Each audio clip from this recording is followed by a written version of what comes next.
Cara untuk pakai ubat adapalene untuk jerawat yang betul.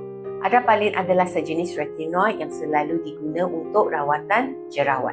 Tapi pada awal penggunaannya, kulit anda akan rasa kering, menggelupas, merah ataupun pedih. Ini adalah satu tempoh di mana kulit anda tengah menyesuaikan diri pada ubat ini. Jadi untuk kurangkan ketidakselesaan, ikut langkah-langkah ini.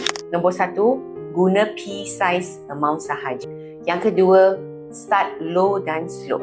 Biasanya doktor akan mulakan rawatan ini dengan dos 1 hingga 3 kali seminggu, dan jika tak ada iritasi kulit, doktor akan naikkan dos lagi, jadi selang sehari ataupun sekali sehari. Yang ketiga, pakai cleanser yang gentle pada kulit. Elak harsh ingredients dan juga jangan exfoliate.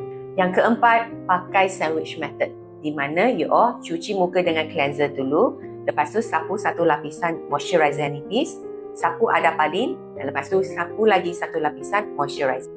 Biasanya adapalene disapu pada waktu malam, dan pada siang hari you all wajib pakai sunscreen. Siapa di sini tengah pakai adapalene untuk jerawat? Cuba share pengalaman anda. Jangan lupa untuk follow untuk info ubat dan kesihatan.